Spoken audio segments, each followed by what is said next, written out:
It's like this. He has a beautiful golden complexion. And he's always surrounded by his associates. And he's dancing with his arms raised, singing the glories of the congregational chanting of the holy names. Is that it? Chaitanya Mahaprabhu became embarrassed. He said, Sanatana, you are playing tricks on me. He continued by explaining in the original abode of Goloka, Krishna is eternally present. And once in every day of Brahma, he descends to this world. And there he manifests 4 different ages. His baby and tiny childhood age, which is called Komara Lila. His boyhood, or Poganda. His youthful age, Kaishor. And his developed youthful age, or Yovana. And how Krishna is performing his transcendental pastimes on this earth in Vrindavan for 125 years. He explains how the Vrindavan Leela is the supreme most perfect. That Krishna is perfect and complete. When he appears in Vaikuntha, he is complete in his perfection. When he appears in Mathura and Dwarka, he is more complete in his perfection. And when he appears as Gopinath in Vrindavan, he is most complete and perfect. He explained how the Vrindavan Leela is so extraordinarily exalted that even Lord Brahma, the creator of the universe, was bewildered when he came to Vrindavan to see the incredible loving relationships between Krishna and his friends. In Vaikuntha, the Lord is being worshipped by all living entities with great majestic devotion. But when Brahma came to look down in Vrindavan after Krishna killed the Aghasura, he saw Krishna sitting on bank of Jamuna as an ordinary cowherd boy, just eating the remnants of the cowherd boys. They would all take bites from their ladus and other food and say, "Oh, this is very nice, try this, Krishna." And Krishna would eat it. Brahma was bewildered. Who is this Krishna? Just to test him, he stole the calves and the boys. And when he returned, he saw that Krishna manifested each form perfectly. And then each form of Krishna, each little cowherd boy and calf manifested the form of Vishnu. This is the supreme glory of the position of Vrindavan.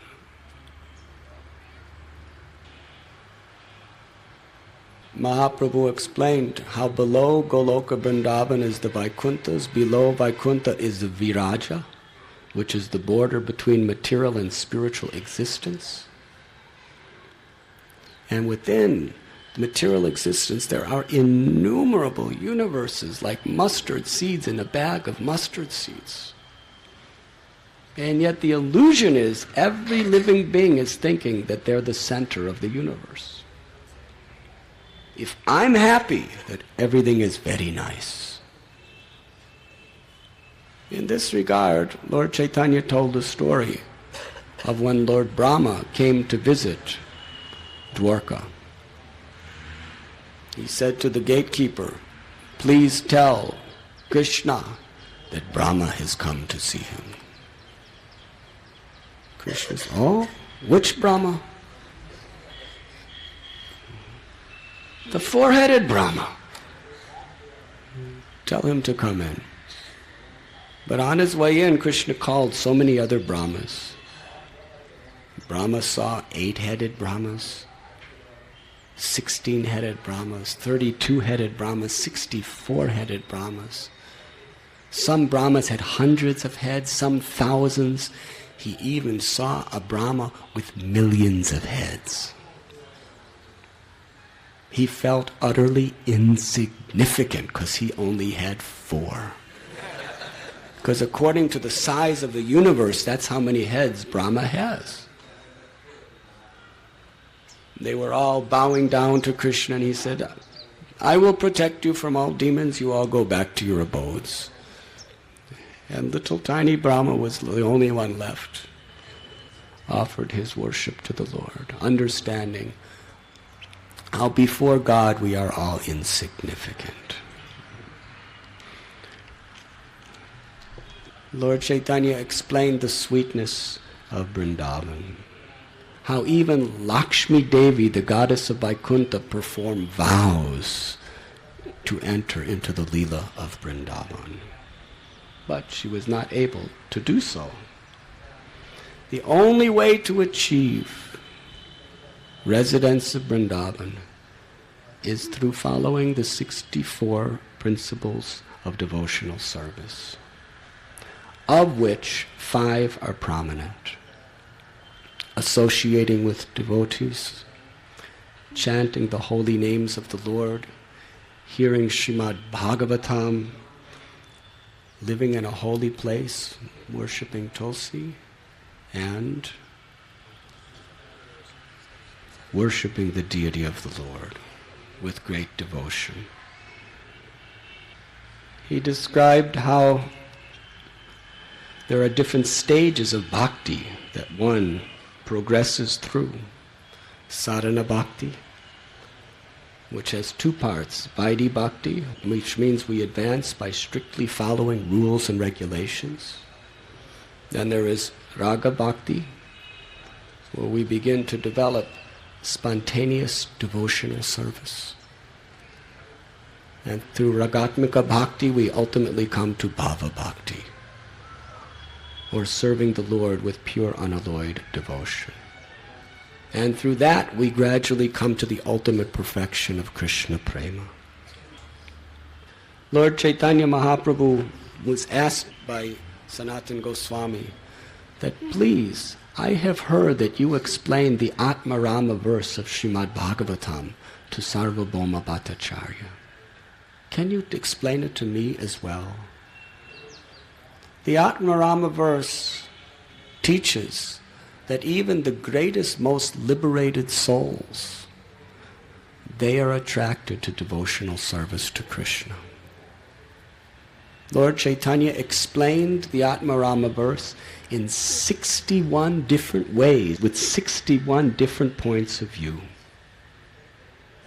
He also explained within his explanation the story of Magrari the hunter being delivered by Narada Muni. He taught Sanatana Goswami on the banks of the Ganges in the holy place of Kashi every day, all day for 2 months. Then he told Sanatana that whatever I have spoken, you should write books to reveal these truths to the world. Lord Chaitanya told Sanatana Goswami that he was entrusting him with his mission,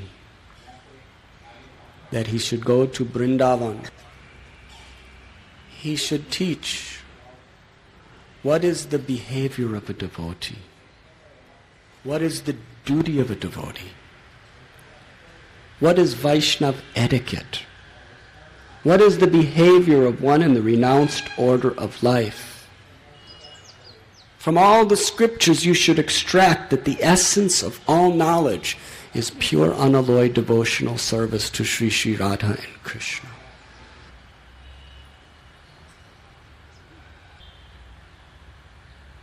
You should also excavate the holy places and establish temples. Sanatana Goswami then took leave of Sri Chaitanya Mahaprabhu. As they left, there was great separation in both of their hearts. Sanatana then went to Vrindavan, where he met with Subudhi Rai. Subudhi Rai was a great devotee of the Lord, whose whole life was just to serve all Lord Chaitanya's associates when they came. Subudhi Rai took Sanatana Goswami through the 12 forests of Braja. He offered Sanatana Goswami a place to live. But Sanatana Goswami was so happy living in Vrindavan that by his own free will he decided to live under a different tree each night.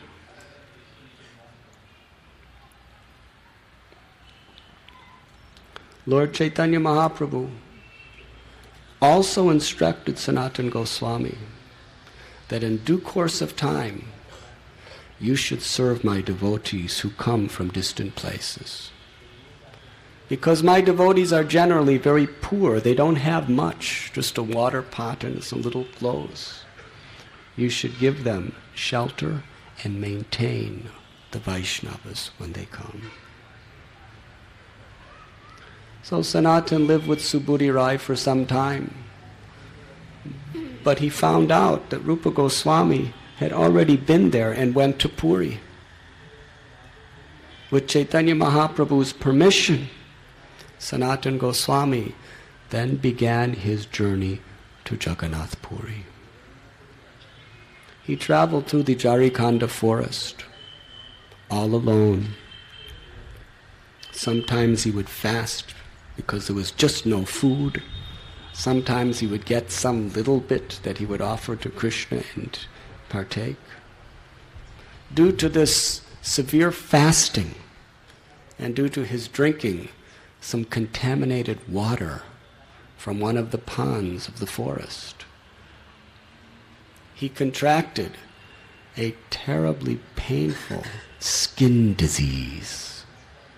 His entire body had itching sores that were intolerable. And from all of those sores, there was contaminated blood oozing out of them. Sanatana Goswami was thinking that I'm low-born, I'm sinful, and look at my body. It's useless. My life is useless. I'm going to Puri, but I won't be allowed to enter into Jagannath's temple. And because Chaitanya Mahaprabhu lives right close to the temple, and the servants of Jagannath are coming in and out of the temple, I won't even be allowed to see Lord Chaitanya. With this contaminated existence of mine, I won't be able to do any practical service. What is the use of my life? When I get to Puri, I will have darshan of Jagannath. And at the Ratha Yatra, in the presence of Sri Chaitanya Mahaprabhu, I will throw this wretched body under the wheel of the cart. That will be the most auspicious blessing of my life. Then perhaps I will get a better birth in my next life.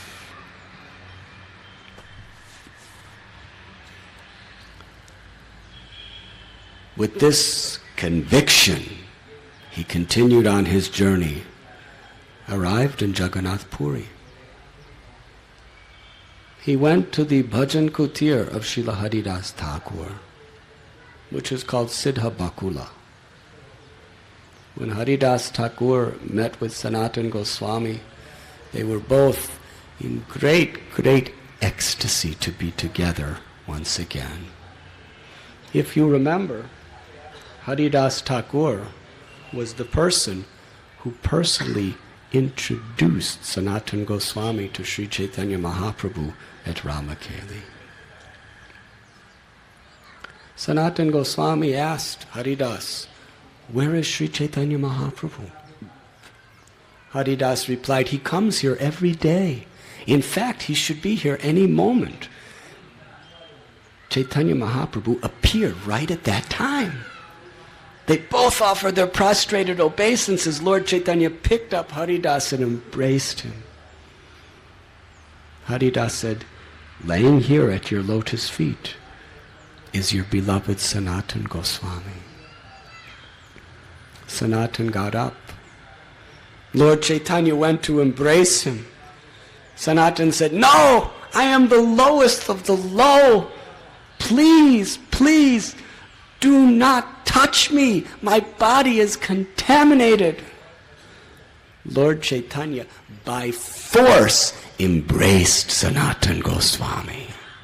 As he embraced him, all over his body, the oozing blood smeared on the beautiful golden form of Gauranga Mahaprabhu. This was terribly embarrassing to Sanatana Goswami. Lord Chaitanya inquired, "How are you, Sanatana?" He replied, "Everything is auspicious because I am seeing you, my Lord." Lord Chaitanya inquired, "You are coming from Mathura? How are the devotees in Mathura?" That was discussed. Lord Chaitanya said, "Rupa Goswami was just here. He stayed here in Puri for 10 months. Just 10 days ago he left." He informed me of the news that your younger brother, Anupam, is dead. Sanatana Goswami explained how my brother Anupam was such a great devotee of Lord Sri Ramchandra. Rupa Goswami and myself, we would tell him day and night the pastimes and teachings of Krishna. One day we said that Krishna's Leela is the sweetest of the sweet. Krishna's beauty is unparalleled. You should join us and take the mantra of Krishna. Anupam said to us, "I cannot refuse you. You can give me the mantra." The next morning he approached us, weeping and crying. He said, "Last night I tried to chant the name of Krishna, but the only thing that I could think of in my mind was my worshipable Lord Sri Ramchandra. I cannot give up his devotion. Let anything happen in my life, but please do not take me away from my service to Sri Ramchandra. It is impossible for me." Sanatana said, we embraced him, congratulated him for his chastity, for his worshipable Lord, and told him, "We only said these things just to test you. We are very pleased." Chaitanya Mahaprabhu said that Anupam has attained the supreme abode of Lord Sri Ram. Similarly, Murari Gupta was like that, and I also congratulated him. Lord Chaitanya told Sanatana that you and Haridas Thakur are both experts in relishing the rasas of Krishna's Leela. You should remain here with Haridas Thakur and constantly hear the glories of the Lord, and with Thakur Haridas chant the holy names.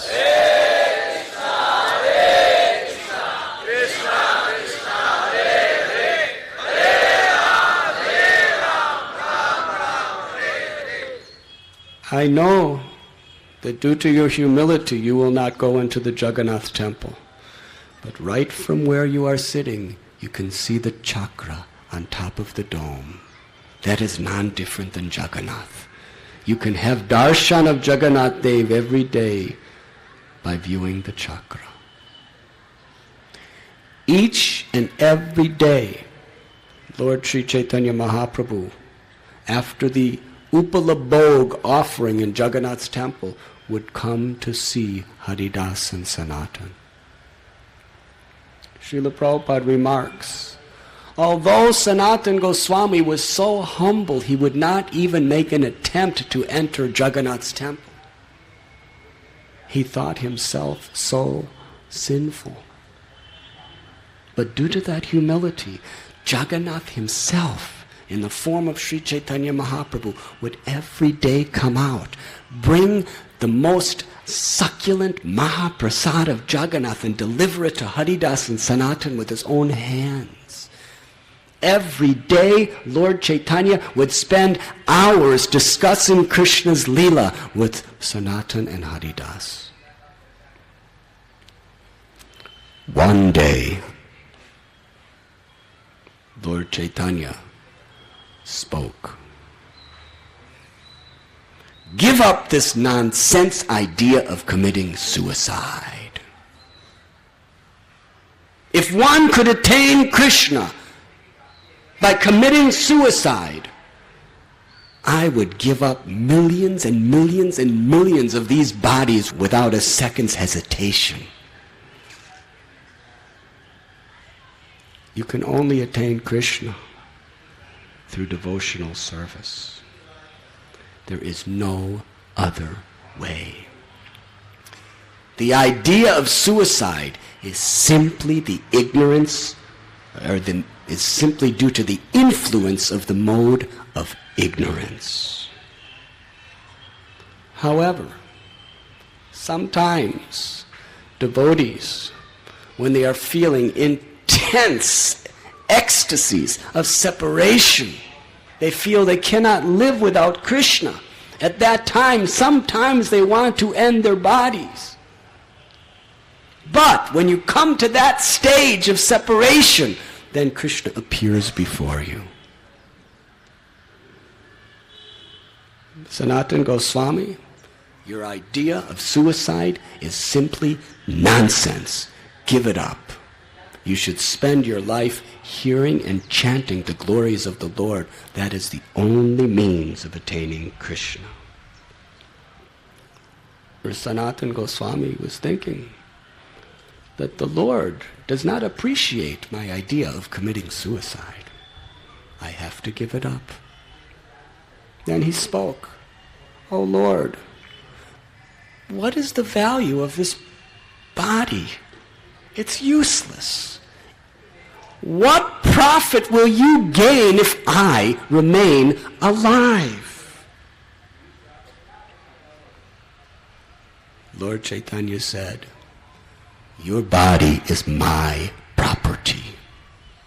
You have surrendered to me, therefore you have no longer any claim to your body or life. I am going to use your body as my principal instrument for spreading Krishna consciousness throughout the world." Again he repeated, "I want you to go to Vrindavan and write books.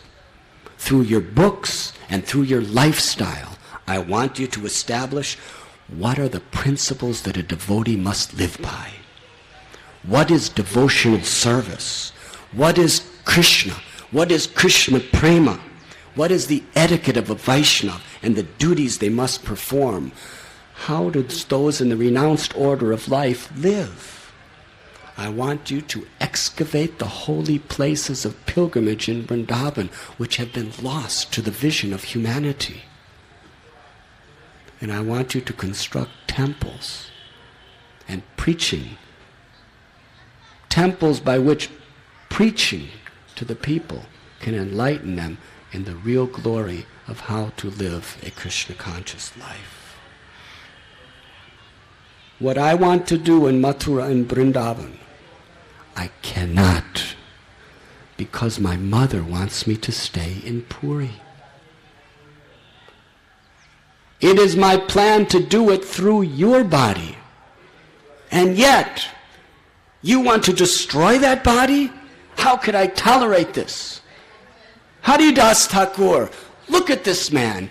Do you agree with his idea? He wants to destroy another person's property. Haridas Thakur replied, My Lord, we are all useless.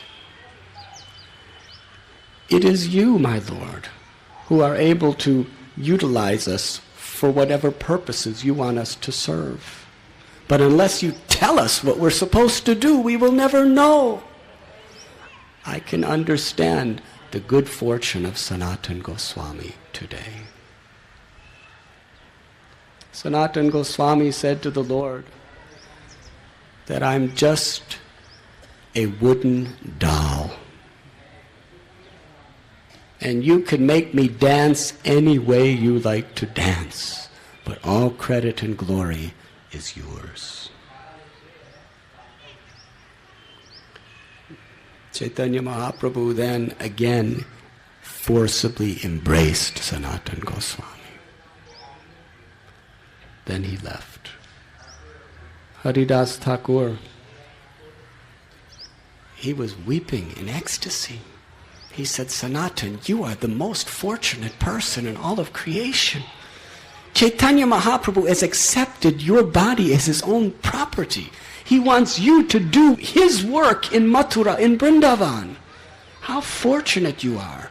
But look at me, Haridas said. I am useless. I am sinful. I cannot do any practical service for the Lord. Sanatana Goswami said, Sri Chaitanya Mahaprabhu descended to expound the mission of Harinam Sankirtan, but he's not doing it himself. He's doing it all through you, Haridas. You are the most fortunate. You are chanting 300,000 names of Krishna every day. And through your life, Sri Chaitanya Mahaprabhu will bring the whole world to the lotus feet of Krishna through the congregational chanting of the holy name.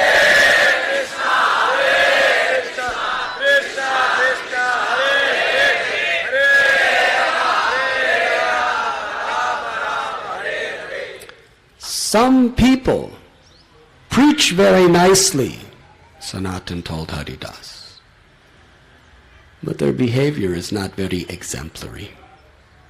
And other people, they have very good behavior, but they do not know how to preach. But you, Haridas Thakur, you simultaneously preach perfectly by your words and your example. Therefore, Chaitanya Mahaprabhu is empowering you to deliver the whole universe.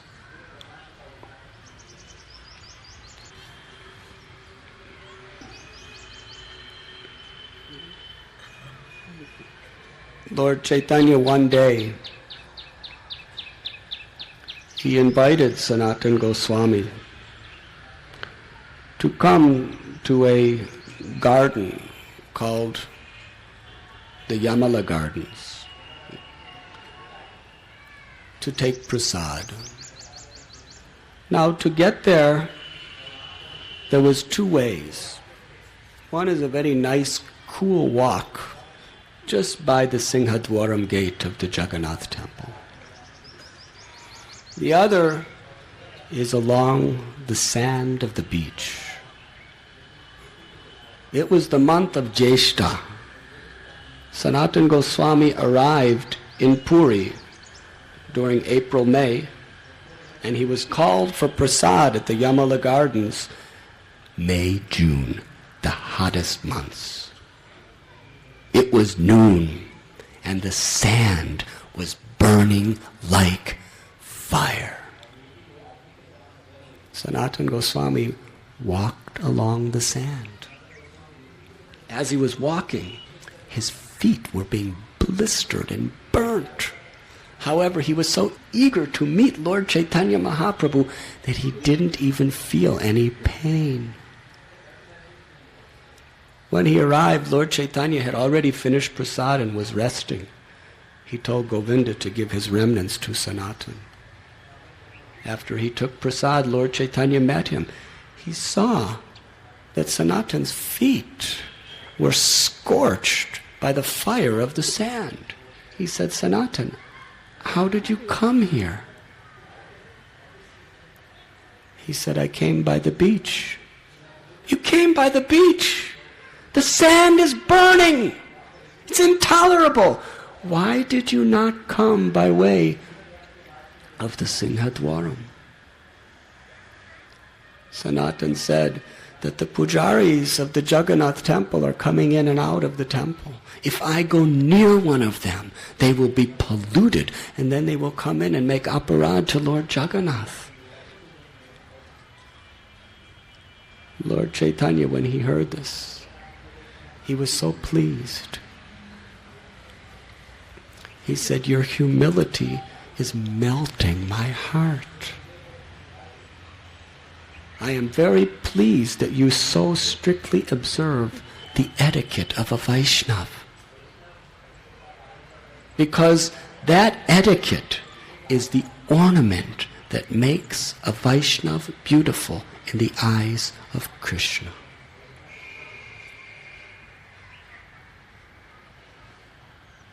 Srila Krishnadas Kaviraj Goswami describes in Chaitanya Charitamrita that Lord Chaitanya Mahaprabhu taught the world 4 principal attributes of a Vaishnava through 4 of his dearest associates. In this world, everyone is afflicted by the powers of Kandarpa or Cupid. He taught the world the highest level of self-control through Ramananda Rai.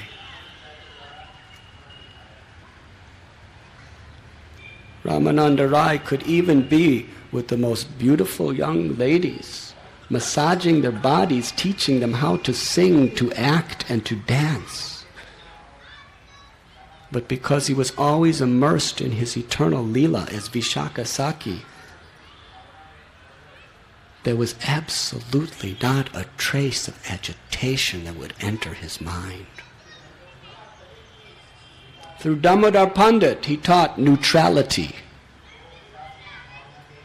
Damodar Pandit was so much in the mood of a servant that any devotee who transgressed Vaishnava principles out of kindness of his heart, he would point those transgressions out. In fact, he would even criticize Chaitanya Mahaprabhu when he appeared to transgress the principles of Vaishnava behavior. In other words, a devotee should not be political. Devotees should be neutral. This was revealed through Damodar Pandit. Through Haridas Thakur, he revealed the attribute of tolerance. His forbearance was so great that even being beaten in 22 marketplaces, he happily tolerated it, thanking the Lord for the mercy he was receiving.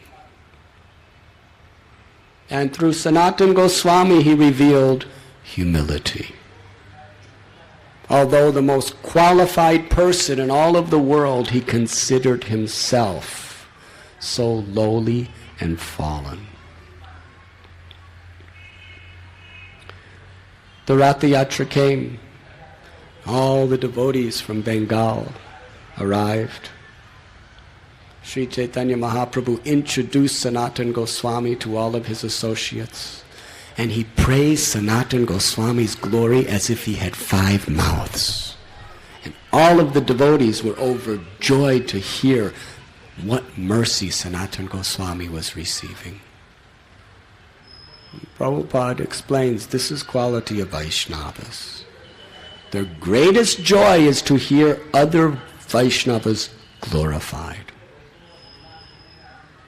And the happiness of their heart is to see how other devotees are getting the special mercy of the Lord. Lord Chaitanya Mahaprabhu loved Sanatana Goswami so very dearly.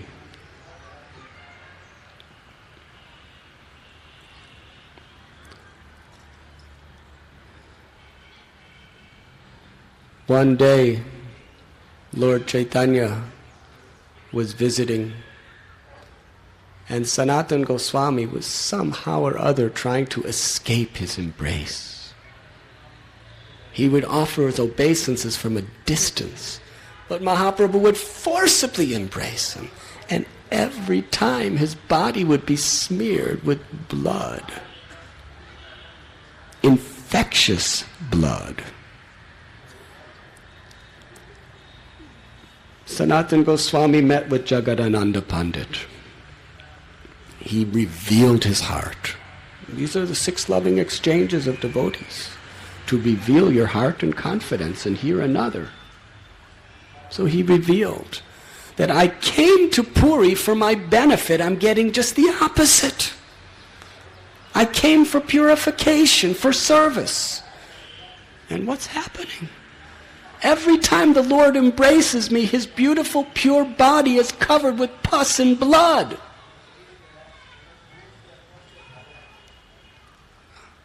I think due to these offenses I will be ruined.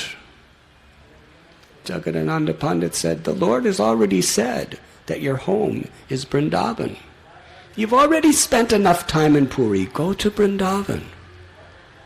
There you will be happy.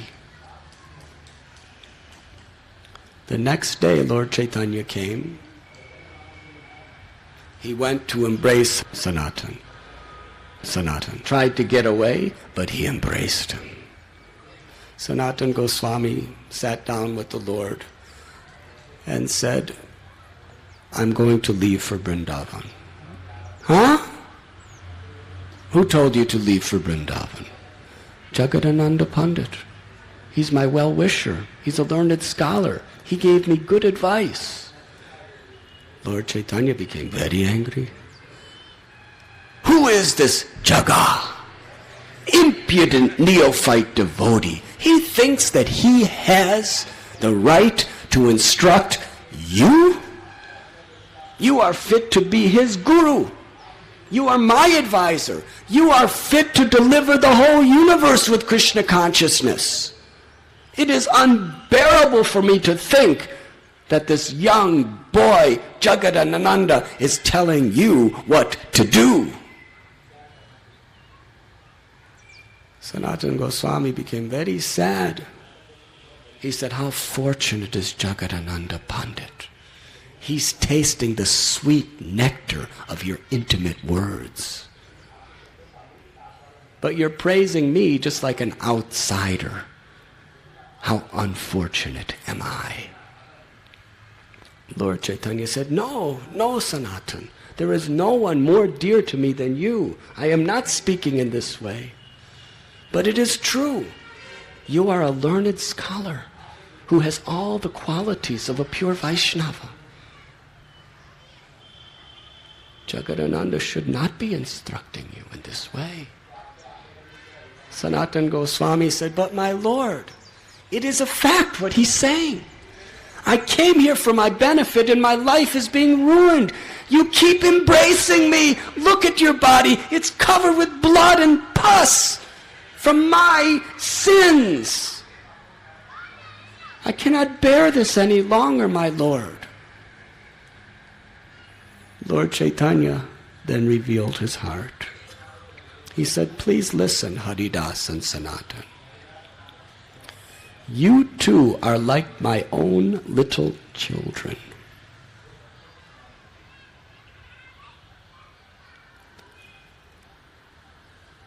A mother does not feel any hate, even when she cleans the urine and stool of her child. In fact, due to the affection of the mother, the stool and urine of her baby child smell just like the sacred offering Chatushama,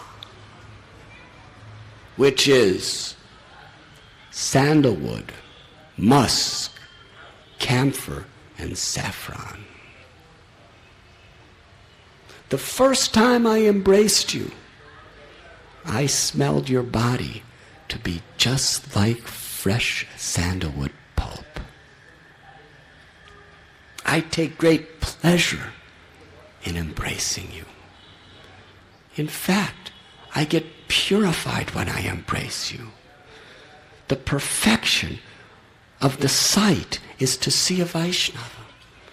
The perfection of the ears is to hear a Vaishnava.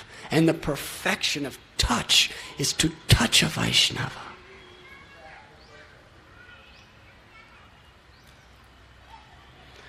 I'm a sannyasi. I'm not supposed to discriminate between what is good and what is bad for my own enjoyment. If I felt the slightest bit of hatred to touch you, that I will be committing an offense to Krishna. Krishna sent you with this disease just to test me. At that time, Sanatana Goswami again saw Lord Chaitanya coming to embrace him. Sanatana tried to get away. My Lord, please, no, no, no. Lord Chaitanya, with his long arms, captured Sanatana and embraced him. With that embrace, Sanatana Goswami became completely purified. The disease disappeared. His form became beautiful, effulgent like gold. Haridas Thakur, seeing this, cried out, "This is your pastime, my Lord. That it was you who caused Sanatana to get this disease, just to glorify your devotee. You have now embraced him and made his body perfect."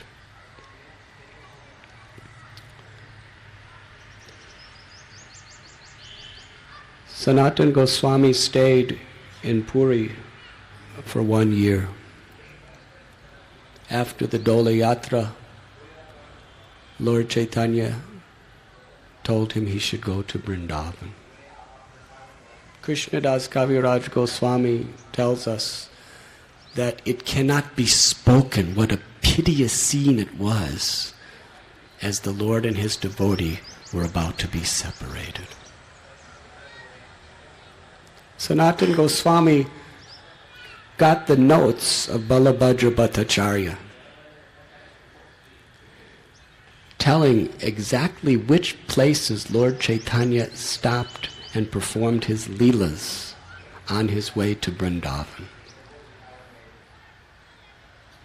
Srila Prabhupada explains in this regard that any place the Lord performs his leela, even a place where he stops for 1 second, even a place he just walks through, is worshipable by devotees. Sanatana Goswami went through the Jarikhanda forest in great ecstasy, visiting the places of the Lord's pastimes.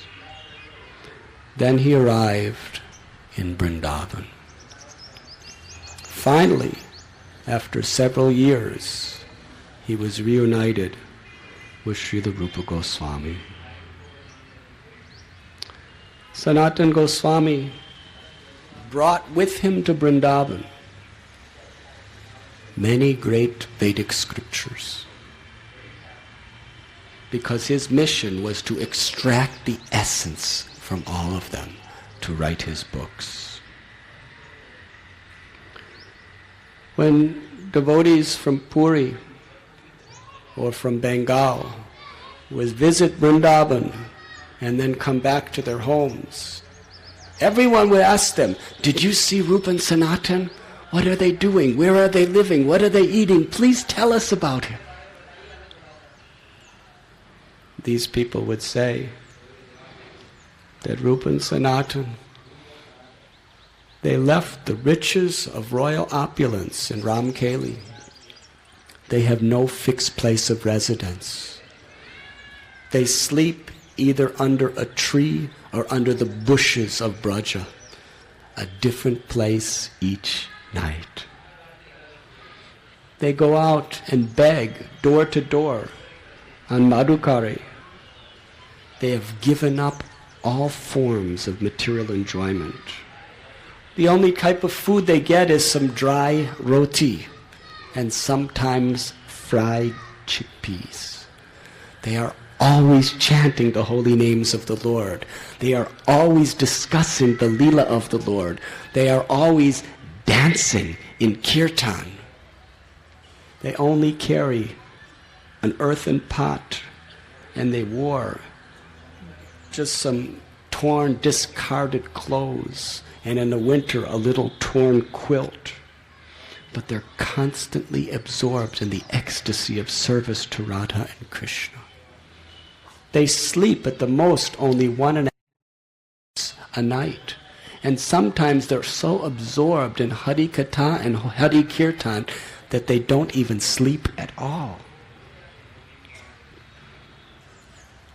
They're constantly immersed in meditating on the Supreme Personality of Godhead, Lord Sri Chaitanya Mahaprabhu, and carrying out his order to write books declaring the essence of all knowledge, pure devotional service.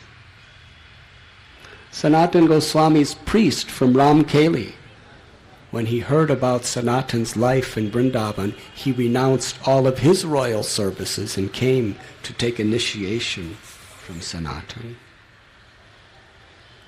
Every day, Sanatana Goswami was traveling from one place of Braja to another. The Brijabasis were more dear to him than his very life.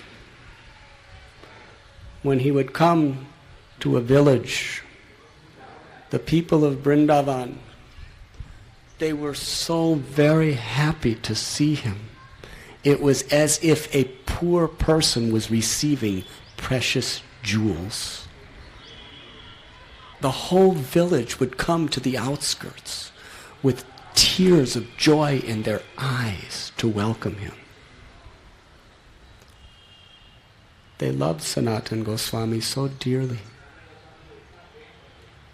The older people considered him just like their son. Others considered him just like brother. But at the same time, they respected him as their guru. Sanatana Goswami was the guru of all of Braj Bhumi. They would cry out to him, "Oh, my brother, finally you have come. Where have you been? Why are you so cruel to us that you have forgotten us? Please come and accept our services." The young people would touch his feet. Sanatana Goswami did not like anyone to touch his feet. But he was so much affected by the love of these devotees, he could not say no to them from anything.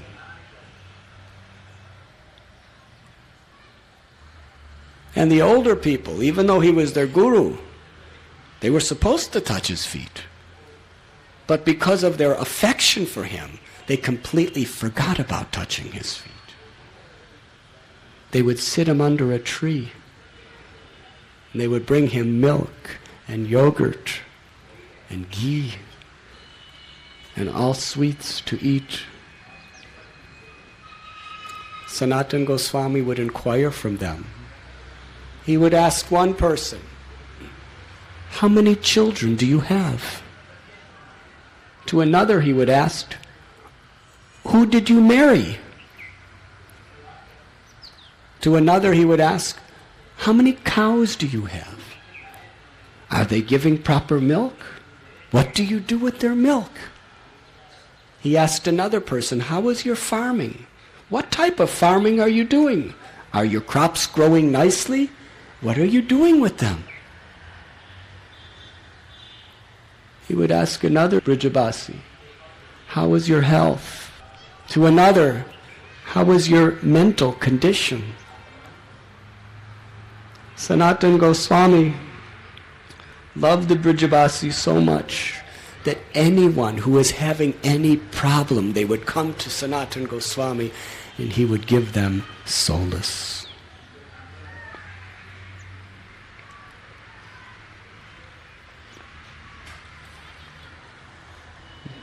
He would spend the night. The next morning, as he was about to leave, all the Brijabasis of that village would be pouring their hearts out in feelings of love in separation from Sanatana Goswami. It was unbearable. As he left, not only were they crying, but Sanatana Goswami was crying. Everyone was crying. Then he would walk a little distance to the next village where everyone was crying to receive him in happiness. And this was his daily life, making people cry in love. Crying in meeting, the happy crying, and crying in separation. There was a village called Baitam. Those devotees, when Sanatana Goswami was about to leave, with their hearts, they were pleading, begging, Sanatana, please don't go, stay at least 2 or 3 more days. Due to the love of those devotees, he changed his whole regulation and stayed on with them for a few more days. Since that time, that village is very famous amongst Gaudiya Vaishnavas. One time when he was traveling, he came to Nandaghat on the bank of the holy river Jamuna. There he found Jiva Goswami, weeping, crying out the holy names of the Lord, because he had been exiled by Rupa Goswami.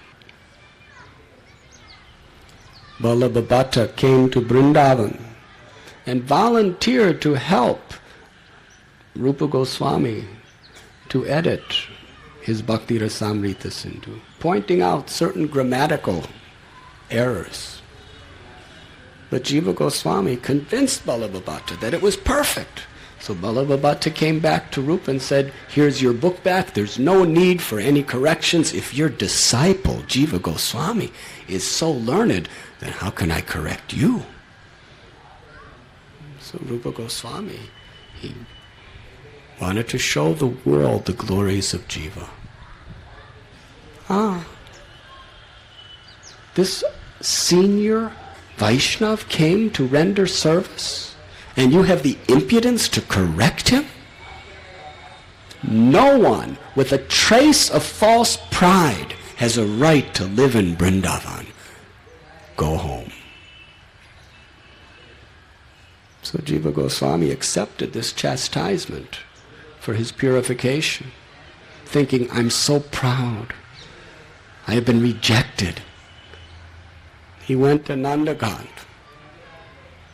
and there he performed severe austerities to atone for his offense. But Sanatana Goswami found him there and brought him back to Vrindavan, where Rupa Goswami nursed him back into proper health.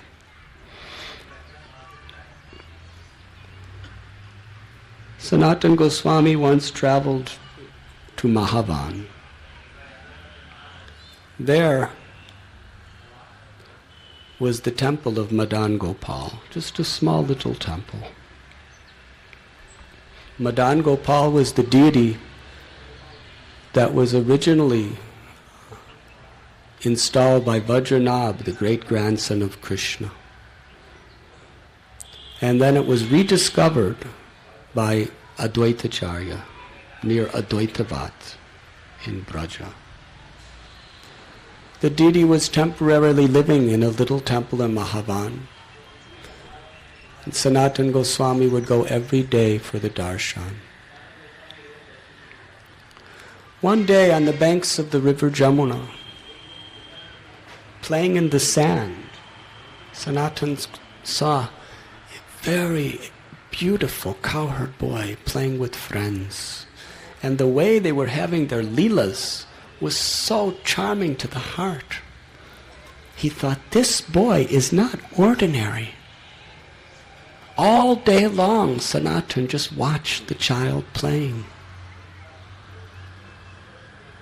When evening came, all the children went home, and Sanatana followed this little cowherd boy to his home. He saw the Gopa enter into the Madan Gopal temple. Sanatana entered into the temple, but the boy disappeared. Only Madan Gopal Didi was there. He understood that this child was the Lord himself. Sanatana did not say anything to anyone. He offered his obeisances. That night, the deity appeared to him in a dream and said, I want you to take me with you to be worshipped. It is also said that a Brahmin named Purushottam Chobe, who was a disciple of Advaita Acharya, was worshipping that deity. In the dream, Madan Gopal told him to entrust his worship to Sri Sanatana Goswami. Sanatana brought the deity to the Dwadas Aditya Til, a little mountain on the banks of the Jamuna in Vrindavan. There he began his devotional service. In Puri, there was a transcendental argument between Jagadananda Pandit and Lord Sri Chaitanya Mahaprabhu. Jagadananda Pandit was Satyabhama in Krishna's Leela. He was always trying to give comforts and enjoyments to the Lord. Sometimes he would bring very, very expensive sandalwood oil to be massaged on the Lord's body. Other times he would design and offer very nice soft beds for the Lord to lay on. But the Lord would reject it. I'm a sannyasi, I cannot be enjoying these things. Jagadananda was fast. He was so upset. One day he asked Lord Chaitanya's permission to go to Vrindavan. The Lord said, you can go to Vrindavan, but you should only stay a short time. You should not remain in Vrindavan for long. And do not mix too freely with the Vrijabasis, because they have a spontaneous, inconceivable type of devotion to Radha and Krishna. And if you mix with them too freely, you will undoubtedly make aparads to them. You should not go to Vrindavan alone. You should only be in Vrindavan with an experienced Vaishnav who can show you the Dham and protect you. You should associate with Srila Sanatana Goswami and not leave his association ever. And come back here very soon. And give Sanatana this message, that very soon I'm going to come to Vrindavan again. Ask him to arrange a place for me to stay. Jagadananda Pandit went to Vrindavan, and according to the instructions of Sri Chaitanya Mahaprabhu, was constantly in the association of Sanatana. Sanatana Goswami took him through all the 12 forests of Braj Bhumi.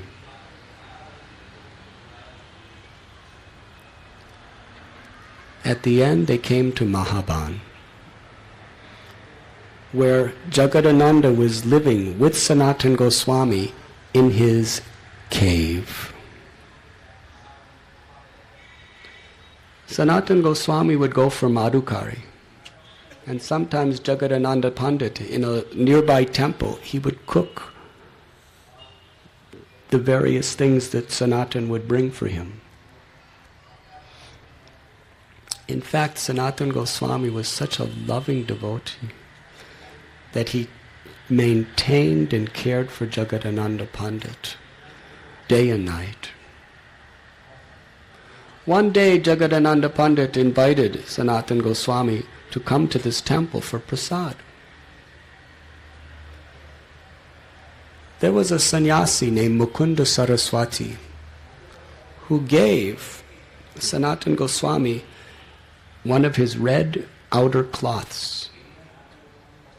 Sanatan came for prasad with that outer cloth wrapped around his head. When Jagadananda Pandit saw it, he was very happy.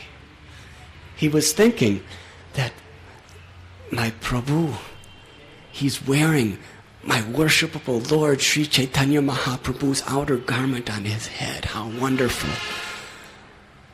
I will inquire just to hear the glories of Lord Chaitanya. He said, "Oh Sanatan, who has given you this cloth?" Sanatana Goswami said, "It was given by Mukunda Saraswati Maharaj." Jagadananda Pandit became so uncontrollably angry, he picked up one of the cooking pots, came to Sanatan to beat him. Sanatana Goswami was in ecstasy.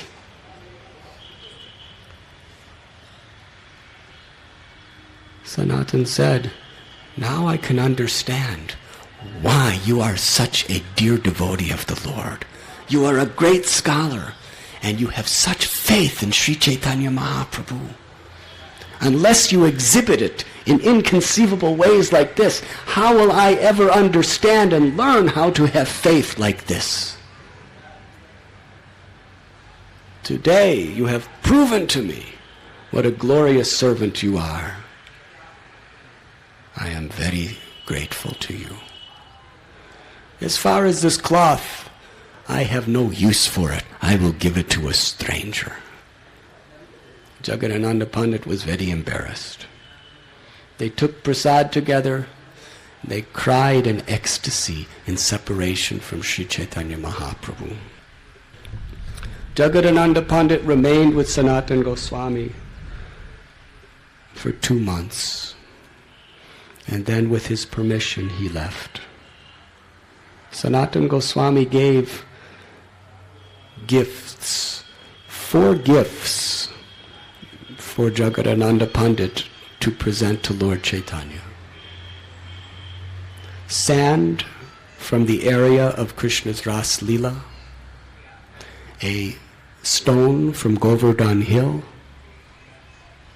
a gunjamala, and some dry pilu fruits. Jagadananda Pandit returned to Puri and offered all of these gifts to Lord Chaitanya. Lord Chaitanya kept all of them except the pilu fruits. He distributed those to the devotees. The devotees who knew what is a pilu fruit, they sucked the seeds. Please listen very carefully. This is very important. This is the instruction of Krishnadas Kaviraj Goswami. But those who did not know what is pilu fruits, they chewed the seeds. Hare Krishna. They were in terrible distress because the seeds of the pilu fruit are hot like chilies. And Lord Chaitanya was very happy to see this.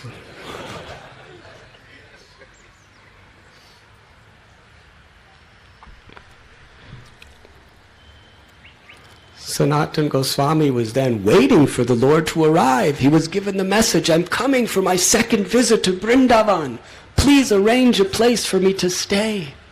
On Dwadasaditya Til, Sanatana Goswami just made a little hut for Lord Chaitanya to stay in and cleaned the whole area so nicely. He waited eagerly. day after day after day, but the Lord didn't come. But one night he had a dream.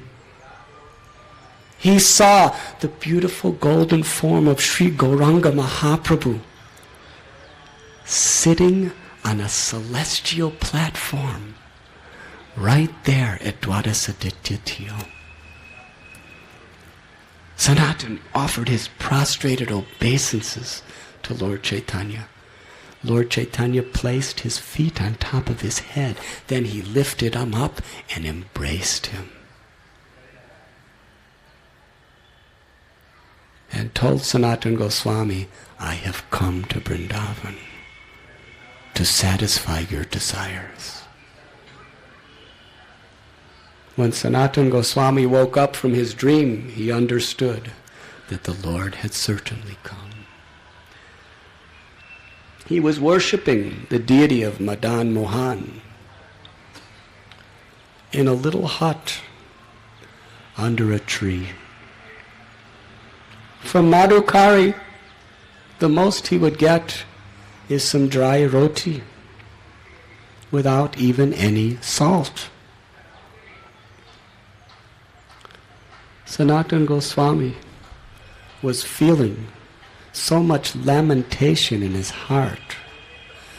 This is all I could offer the Supreme Personality of Godhead? Such a shame. Not even salt for his roti. Even he asks for it, and I cannot give him. While he was thinking this way, Madan Mohan wanted to fulfill the desire of his devotee. And the only desire a devotee has is how to serve the Lord. There was a very wealthy merchant from the district of Multan, whose name was Krishnadas Kapoor. He had a boat with many valuables he was going to sell in Agra. But that boat got caught in the river Jamuna, just below the Dwadasaditya. It was a helpless situation. All of his riches were at stake. It appeared the boat may even sink. He came to shore, climbed the hill. It is said that Madan Gopal, in the form of a cowherd boy, asked, do you have some salt? I have a whole boat of salt. He gave him. You need help? There's a very good Goswami on the top of the hill. He can help you. He climbed up the hill and surrendered at the lotus feet of Sanatana Goswami. However, Sanatana never accepted that he could do anything for anyone. He understood the only shelter is Madan Mohan. This is a preacher. A real preacher doesn't think I can help, but simply tries to connect a person to Krishna and the previous acharyas, knowing that they can deliver you. He offered the head of Krishnadas Kapoor to the lotus feet of Madan Mohan. He became a purified Vaishnava. And by the mercy of the Lord, his boat became free. He came back and offered all his wealth to Sanatana Goswami. Sanatana said, I require nothing. I'm quite happy sleeping under these trees. But Madan Mohan, he shouldn't be living in such poverty. Kindly build him a temple. The first major temple of Vrindavan was constructed under the direction of Sanatana Goswami for Sri Madan Mohan. And to this very day, almost 500 years later, that temple is the very symbol of Vrindavan.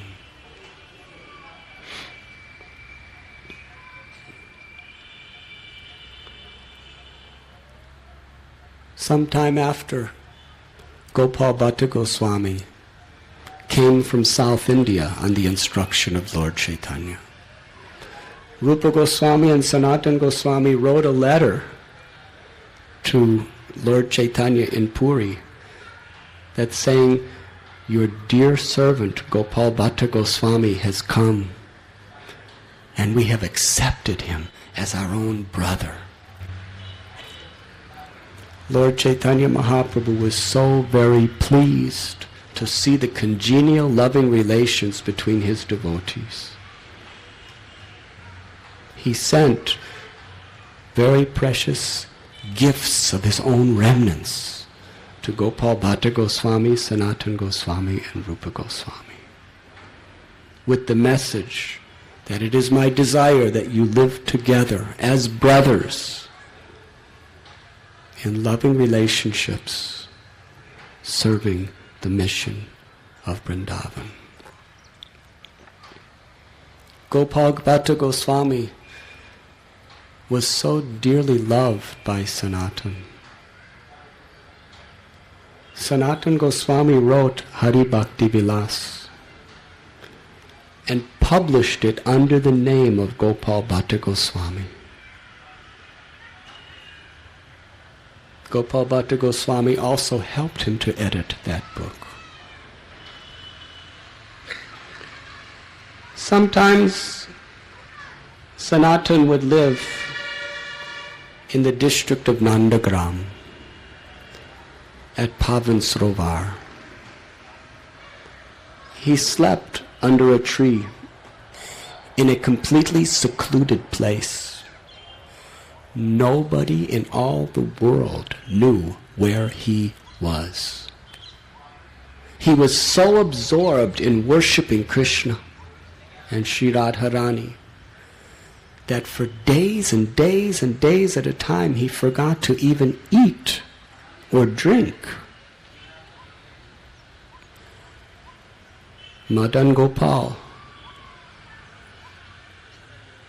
appeared as a beautiful little cowherd boy with a very nice turban around his head, decorated with peacock feather.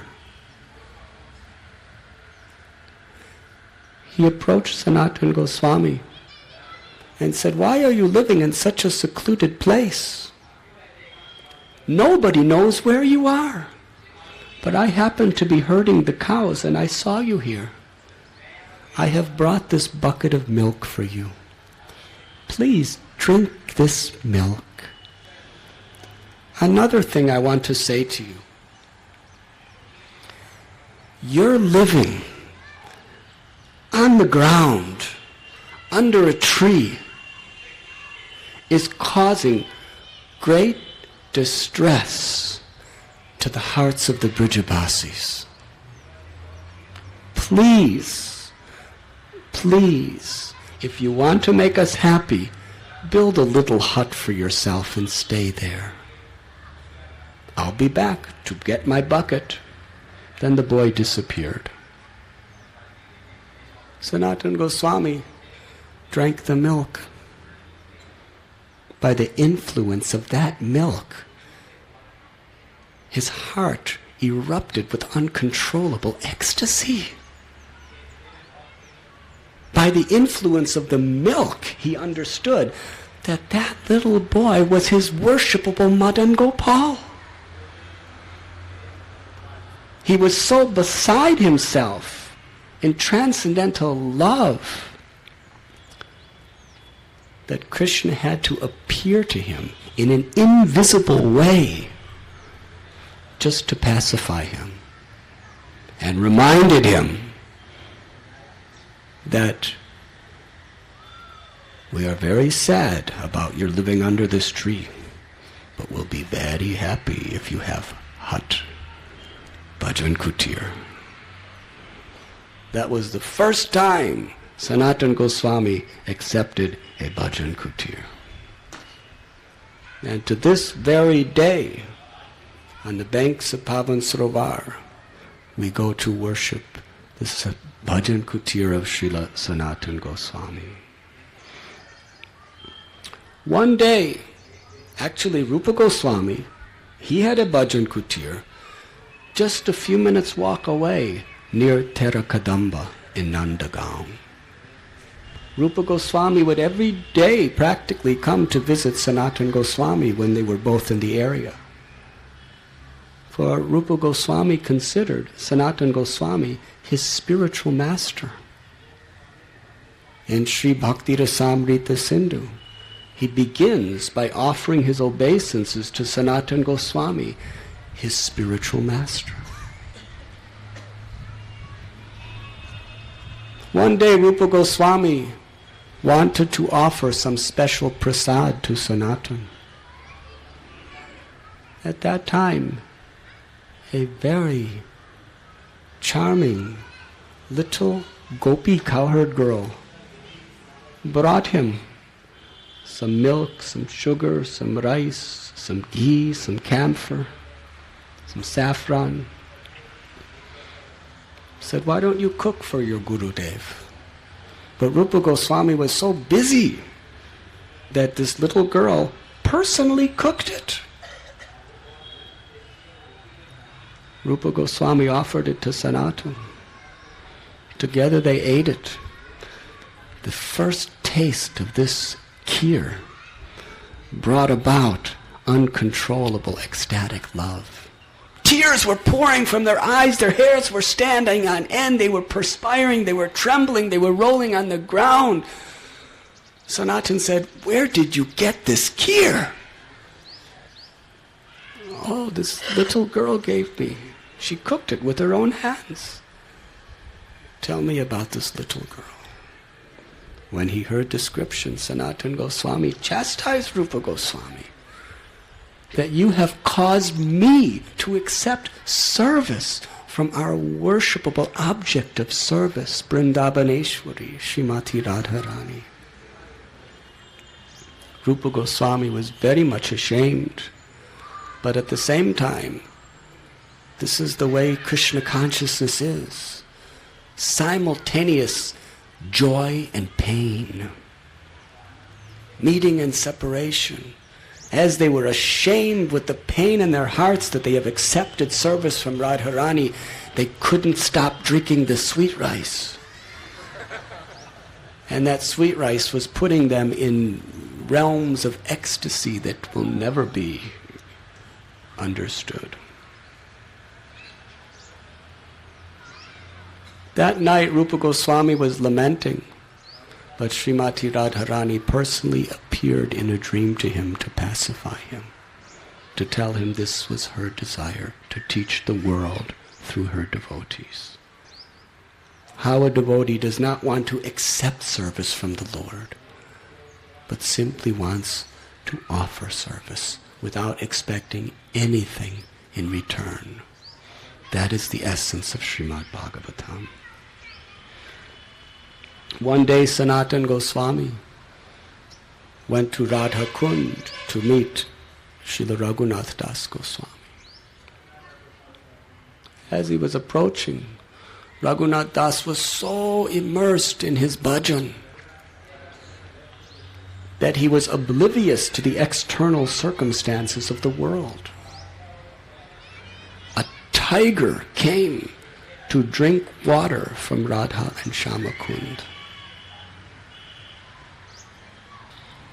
As the tiger was drinking the water from Shama Kund, Krishna appeared with a stick in his hand to protect Radhanath Das Goswami from the tiger.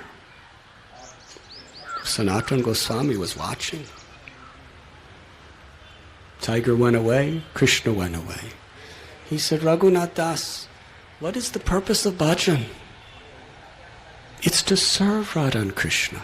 But your bhajan is causing Krishna to come and serve you, like a chokidar with a stick to protect you.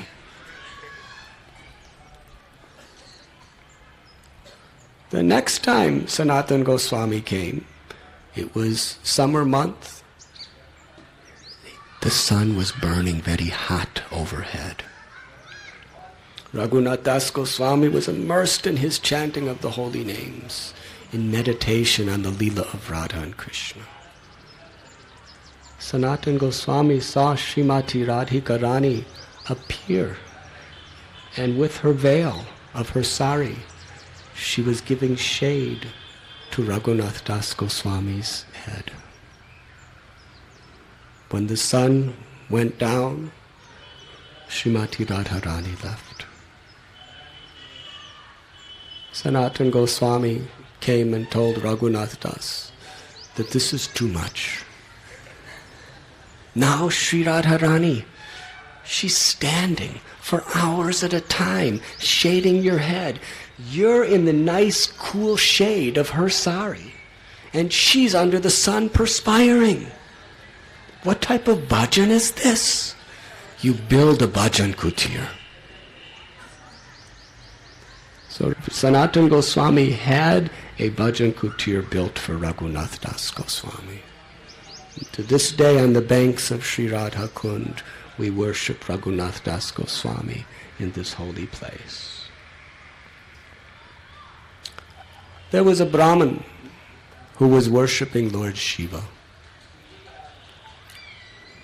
He was very poor, desired wealth. Lord Shiva appeared to him and told him, if you want wealth, you should go to Vrindavan. On the banks of river Jamuna is the Dwadasaditya Til. There you'll find Sanatana Goswami is living. He has a sparshamani, or touchstone. If you touch iron with that touchstone, it will turn it into pure gold. Go. If you ask him, he will give it to you.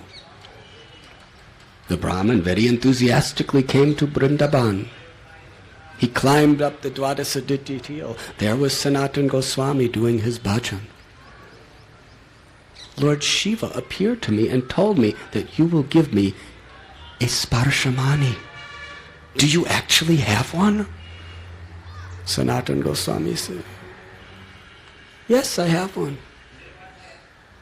Do you want it? Yes. It's over there. Where? There. There? That's a pile of rubbish. Yes, somewhere in that pile of dust and rubbish, there's a sparshamani. If you can find it, you can have it. So he looked through the rubbish. There it was. Touchstone. Anything he touched of iron would turn into gold.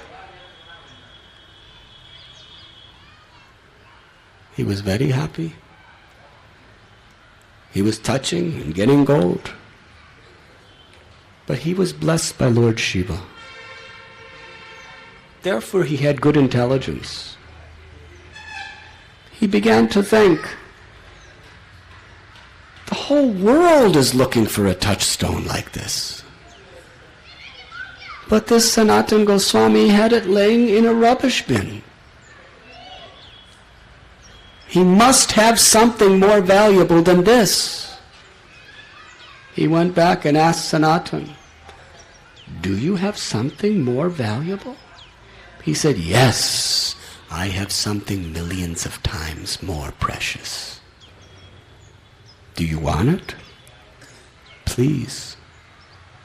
First, you take your touchstone and throw it in Jamuna.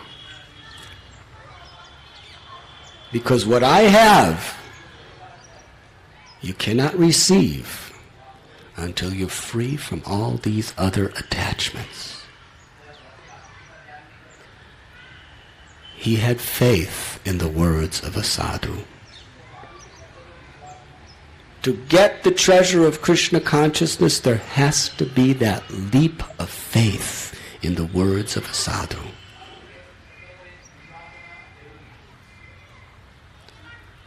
He threw the touchstone in the Jamuna, knowing that it will never be seen again. Sanatana Goswami said, I will now give you a touchstone that will give you something greater than all the gold in creation. The greatest treasure is the treasure of Krishna Prema. And that treasure is dormant within your heart. There's only one means of achieving it. Through the touchstone of the sincere chanting of the Hare Krishna Maha Mantra.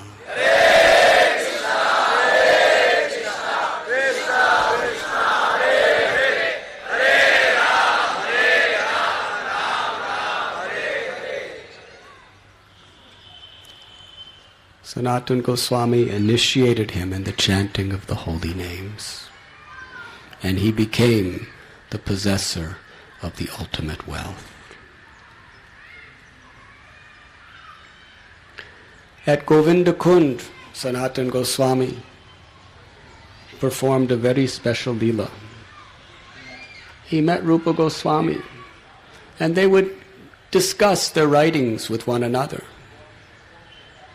Rupa Goswami, in a poem, described Srimati Radharani and the gopis' hair as formed in long strands going down their backs that looked like black snakes.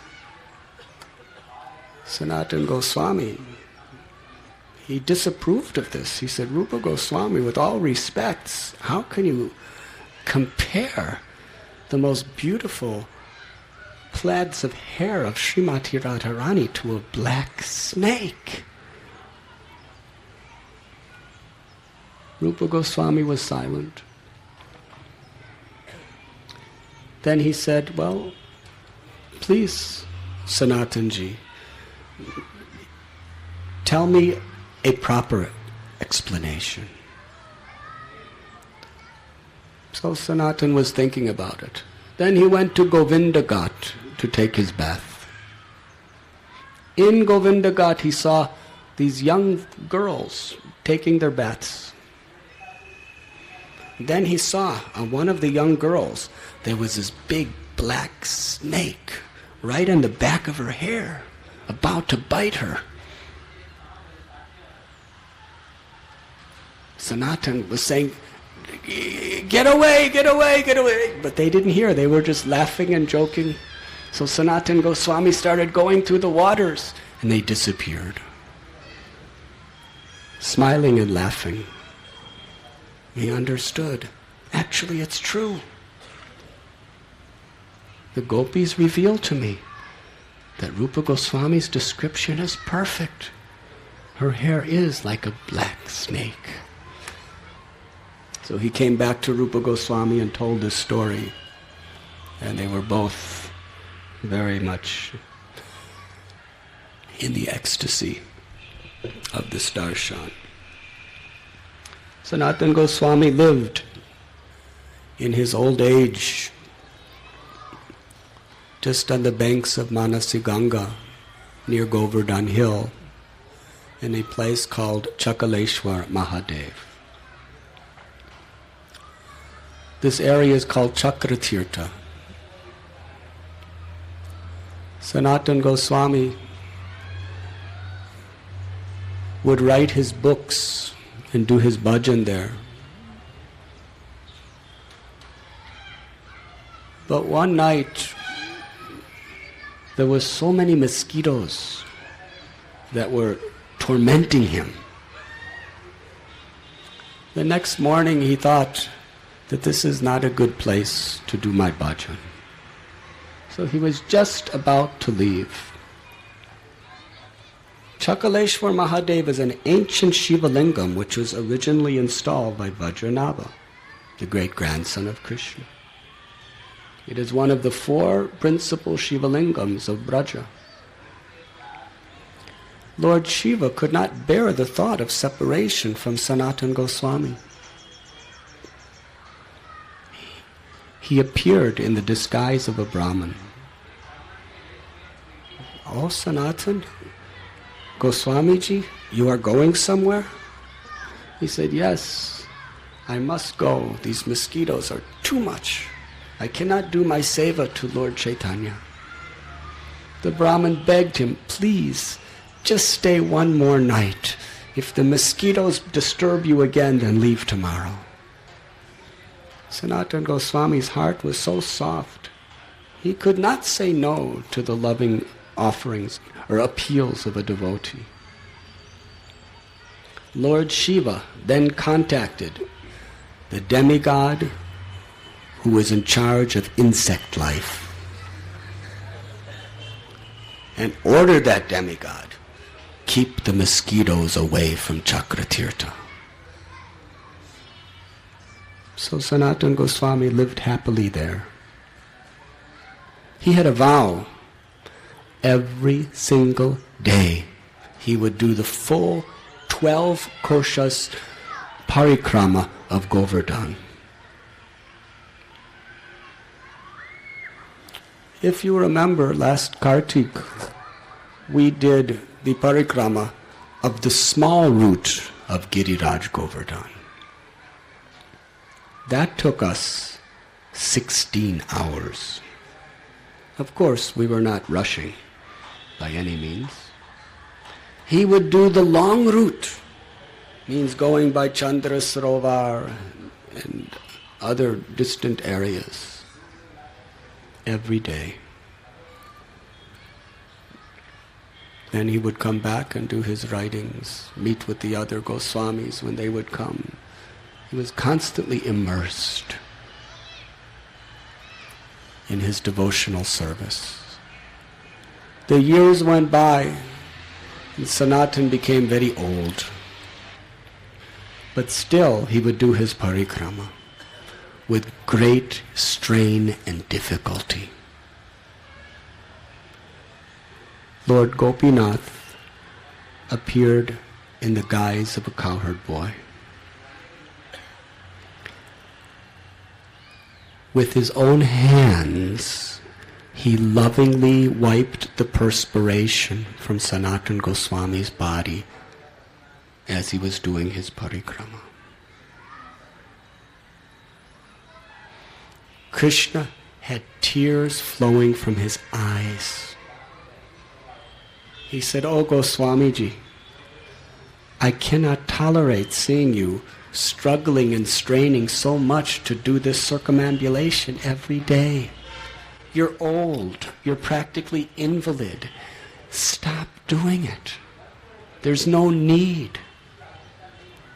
Sanatana Goswami said, "I have made my vow. I made my vow to Krishna, and only if Krishna orders will I give it up." The child then climbed to the top of Govardhan Hill. When he climbed to the top of the hill, by his own ecstatic devotion to his devotee, he caused the hill to melt, and his footprints entered into one of the stones. The cowherd boy then took the stone and brought it down to Sanatana Goswami. He said, "These are Krishna's personal footprints. Now if you circumambulate this stone, it will be equal to circumambulating the whole of Govardhan Hill. In your old age, you please do this as your service." Then the child carried the stone all the way back to Chakratirtha, placed it in his bhajan kutir, and disappeared. Sanatana Goswami was looking everywhere for the child, but he could not find him. Then he realized that this was Krishna. Krishna has given me the order. Every day after that, he would perform his parikrama 4 times, going around this Govardhan Shila. Sanatana Goswami wrote many books, of which Krishnadas Kaviraj Goswami explains 4 are prominent. The Brihad Bhagavatamrita, which perfectly explains what is a devotee, what is devotion, who is Krishna, and what is love for Krishna. He wrote Hari Bhakti Vilas, which describes the rules, the regulations, and the etiquette that devotees should observe for achieving Krishna consciousness. He wrote the Dasama Tipani, also known as Srimad Vaishnav Toshani, which was a very elaborate, extensive commentary of the 10th canto of Srimad Bhagavatam. That book he gave to Srila Jiva Goswami to edit. And Jiva Goswami later wrote his editorial offering and named it the Lagu Toshani. Both books are still available. And Sanatana Goswami wrote the Dasama Charita. Living at Chakratirtha in his very old age, he became the very life and soul of all the residents of Vrindavan. When he was too old to travel from village to meet the Brijabasis, they would regularly come to him to receive his blessings. It was at Chakratirtha on Guru Purnima that Srila Sanatana Goswami disappeared from this world. When the Brijabasis heard that Sanatana Goswami had departed, it was an unbearable thunderbolt that struck their hearts. The whole of Braja was bitterly lamenting. Thousands upon thousands, and practically every Brajabasi in Braja came to Chakratirtha to offer their last respects to Srila Sanatana Goswami. Because he is the Guru of all the Brijabasis, they declare that his disappearance day is Guru Purnima. As an act of worship, knowing how the parikrama of Govardhan Hill was so dear to him, they all perform parikrama in his honor. And to this very day, the largest parikrama of Govardhan Hill is on Guru Purnima. The last day of Kartik, hundreds and thousands of Brijabasis do parikrama of Govardhan. But far more than that on Guru Purnima.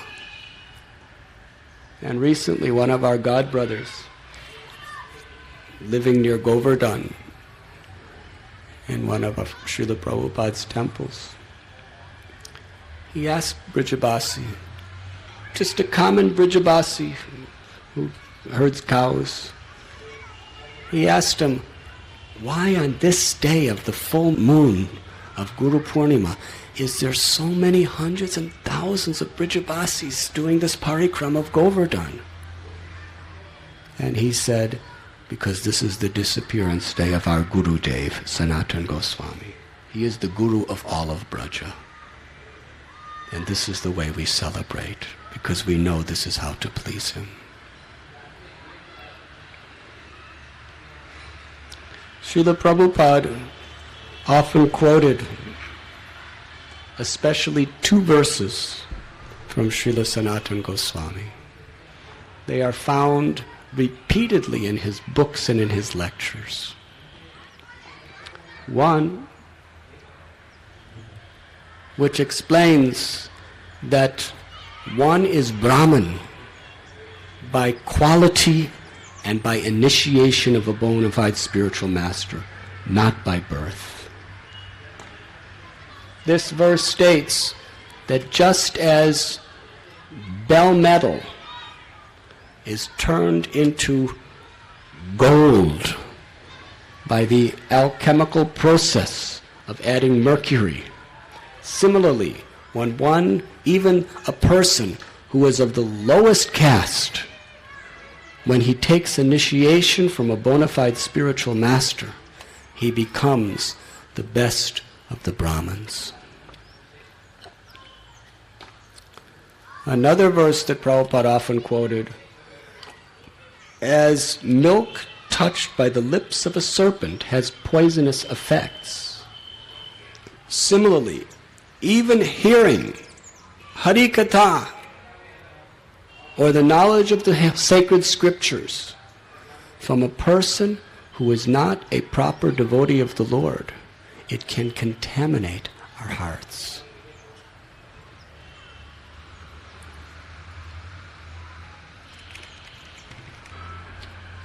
Sanatana Goswami's worshipable deity, Madan Mohan, due to the invasion of Aurangzeb and his armies, was taken to Jaipur.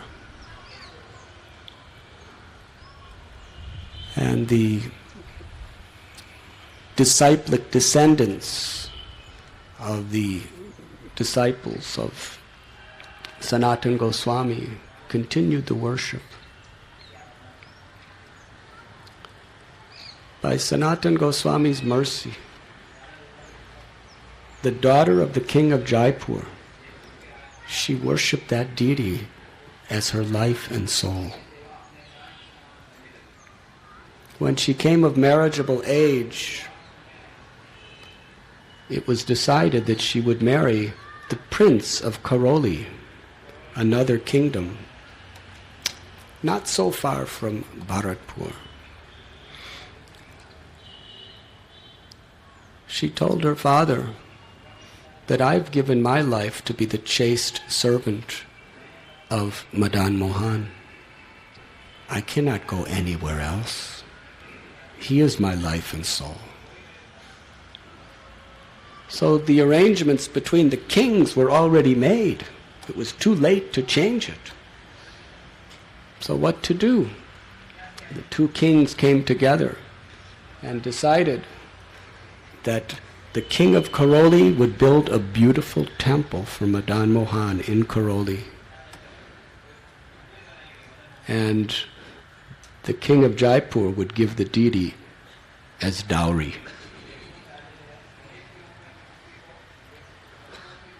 So she very happily, usually the bride is taken on a procession to the village of the bridegroom. But this time, Madan Mohan was taken on procession to Karoli on her insistence, and she just went as a maidservant. To this day, Sri Madan Mohan is worshipped in the village of Karoli. Krishnadas Kaviraj Goswami prays in Chaitanya Charitamrita that I accept Sanatana Goswami as the teacher who has given me pure devotional service. And I have accepted Rupa Goswami as the teacher who has given me the taste for the ecstatic rasa of Vrindavan. In the Vilapa Kushumanjali, Srila Prabhupada explains, our Prayojana Guru, Srila Raghunath Das Goswami, offers a verse to Sanatana Goswami, worshipping him as his teacher on the path of bhakti. Sanatana Goswami is the Sambandha Guru of our Sampradaya. It is through his life and his teachings that we can receive the proper understanding and realizations of our relationship with Krishna.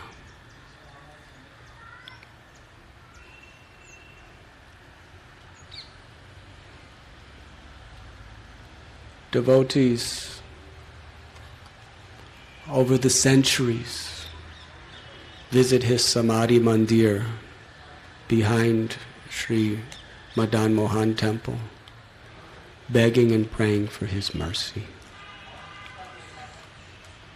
His Divine Grace, A.C. Bhaktivedanta Swami Prabhupada, our beloved Guru Maharaj, has so perfectly bestowed upon us the mercy of the lotus feet of all of our great acharyas, headed by Srila Sanatana Goswami. So let us pray with our hearts and souls that we can follow in the footsteps of these dear associates of the Lord and make our only aspiration in life to be the servant of their servants.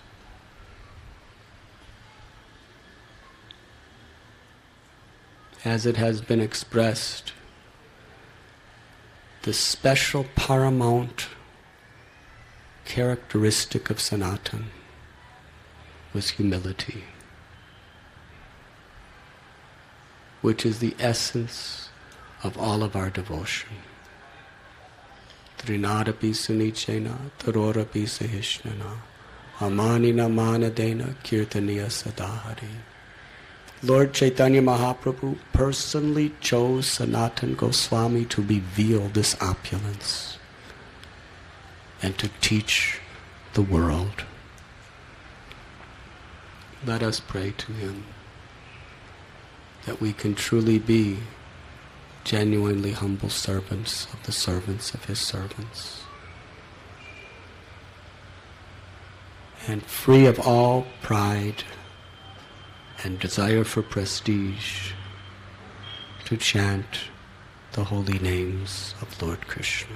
Hare Krishna, Hare Krishna, Krishna Krishna, Hare Hare, Hare Ram, Ram, Hare Hare. I think that you have all demonstrated this type of humility and tolerance by so patiently sitting through this long talk today. Please forgive me for any inconvenience.